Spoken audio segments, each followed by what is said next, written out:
Video तो बहुत देखे होंगे, लेकिन विवाह के समय में जो लग्न कुंडली बना देख करके और उसके शुभ स्थिति, ग्रह की स्थिति देख करके बताया जाता है कि शुभ है कि अशुभ है, यानी ग्रह की स्थिति कैसी है, उसको जानने के लिए आप क्या समझते हैं, उसके बारे में आप कैसे समझेंगे कि लग्न कुंडली जो हमारा है उसके में ग्रह जो बैठे हुए हैं वह कितना शुभ है कितना अशुभ है। आप विवाह का तारीख और दिन तो निश्चित कर देते हैं, लेकिन ये आपको बनाने में कठिनाई होती है। आप समझ नहीं पाते हैं कि लग्न आखिर कैसे हम रखें, लग्न का निर्धारण कैसे करें और उसमें ग्रह जो बैठे हुए हैं ग्रह का विचार कैसे करें। इन सभी बातों को मन में जो आप लोगों को वहम फैला रहता है, परेशानियां होती है, उसको समझ करके मैंने एक ऐसा वीडियो डाला है जिसे डाल रहा हूं, जिसे आप देख करके लाभान्वित निश्चित ही होंगे। देखिए, विवाह के समय लग्न कुंडली में शुभ अशुभ ग्रह की स्थिति कैसे निकालें, उसका एक सरल तरीका है। जैसे देखिए, शुभ ग्रह की स्थिति और अशुभ ग्रह की स्थिति दो मैं यहाँ पर चार्ट बनाया हूँ। इस चार्ट में द्वादश भाव यहाँ पर है, 12 भाव यहाँ पर है, यहाँ पर भी 12 भाव हैं।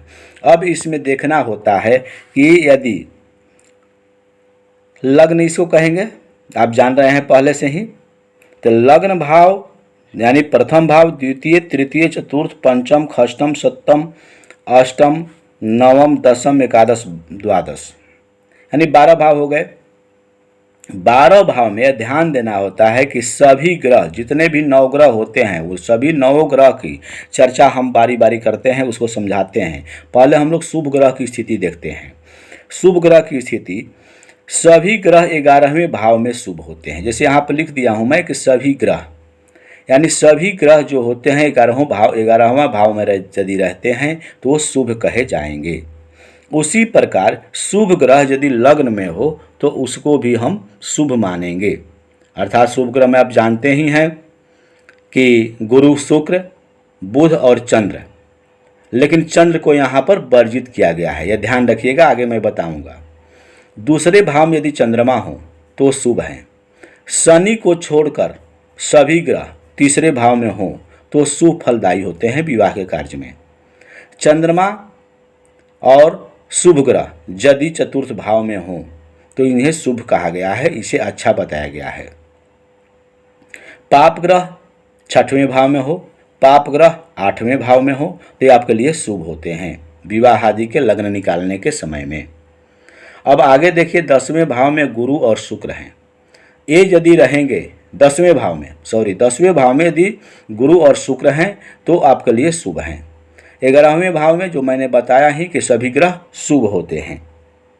यह ध्यान देने जो विषय, इसको ऐसे समझे, पहले सभी ग्रह 11वें भाव में शुभ होते हैं।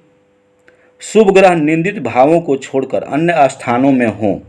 निंदित भाव कौन है? 6, 8 और 12, यानी 6, 8 को ज़्यादा यहाँ पर निंदित बताया गया है।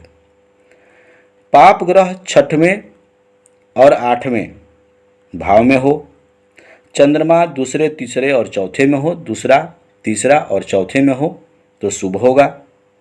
मंगल अष्टम में अशुभ होते हैं। मंगल ग्रह जो हैं वह अष्टम में यदि आकर बैठ गए हैं तो वह अशुभ फल देंगे।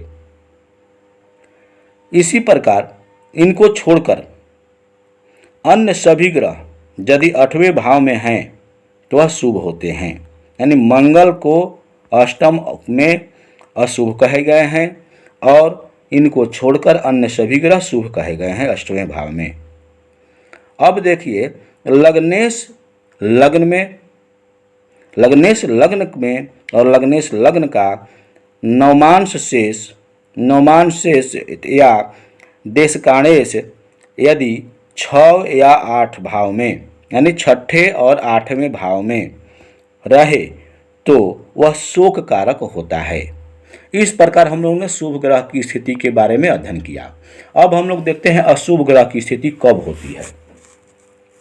कोई व्यक्ति आया और आपसे पूछ दिया कि हमें गुरुजी ये बताइए कि जो उस दिन लग्न बन रहा है उस दिन क्या शुभ है या अशुभ है। उसके लिए आपको ध्यान देना होगा, चंद्रमा यदि लग्न में है या पाप ग्रह लग्न भाव में बैठे हुए हैं तो वह अशुभ फल देंगे।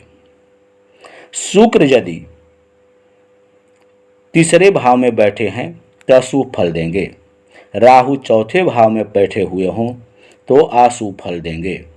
इसी प्रकार चंद्रमा और शुक्र यदि छठे भाव में बैठे हुए हैं वो भी अशुभ फल देंगे। सभी ग्रह सातवें भाव में यदि हैं, यानी कहने का मतलब है कि शुभ वाली जो कुंडली है आपका, यानी सातवें भाव में कोई ग्रह नहीं होना चाहिए। यहाँ पर अशुभ स्थिति में यहाँ पर सभी ग्रह यानी कोई भी ग्रह बैठा हुआ है तो जो जैसा ग्रह का प्रभाव होता है वैसा अपना प्रभाव देगा ही देगा।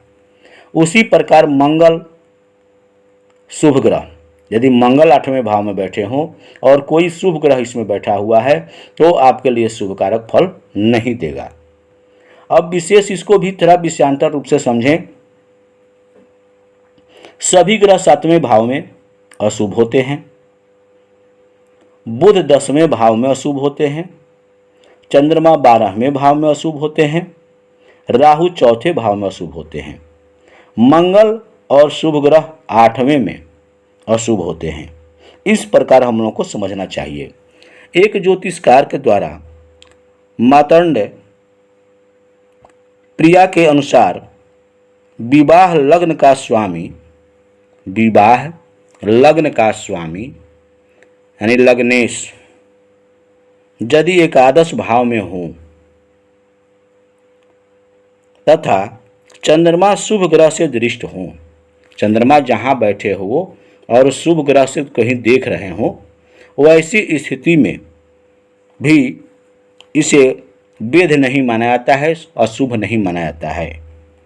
आगे देखें, चंद्रमा के अतिरिक्त कोई भी शुभ ग्रह लग्न में हो, लग्न में किसी भी शुभ ग्रह की होरा चल रहा हो तो वैसी स्थिति में यह मार्तंड प्रिया के अनुसार यह समझें कि पंचशला का दोष, जो पंचशला का वेग का दोष जो लगता है वो भी खत्म हो जाता है। यह पंचांगों में ऐसा वर्णित है। इस प्रकार आज हम लोगों ने ग्रह की स्थिति के बारे में शुभ और अशुभ चार्ट दोनों बना करके और देख करके समझ लिया कि आखिर ग्रह की स्थिति कैसे विवाह में बैठाई जाती है, कैसे उसे लग्न का निर्धारण किया जाता है, लग्न के निर्धारण करने में क्या क्या बातों पर ध्यान देनी चाहिए। इन सब बातों को आज आप लोगों ने अध्ययन किया और आसानी से सीखने की कोशिश किया। मैं आप लोगों से यह बार बार गुजारिश करता हूँ, कृपया आप इस वीडियो को लाइक, शेयर तथा सब्सक्राइब करें, बेल आइकन अवश्य दबाएं ताकि जैसे ही मैं वीडियो डालूं आपके पास उसका नोटिफिकेशन चला जाए और आप उसे देख करके सहजता से उसको अध्ययन करें, अध्ययन करके और लाभकारी जो वीडियो होगा उससे आप को लाभ प्राप्त हो, यह मेरा हमेशा प्रयास रहता है। धन्यवाद।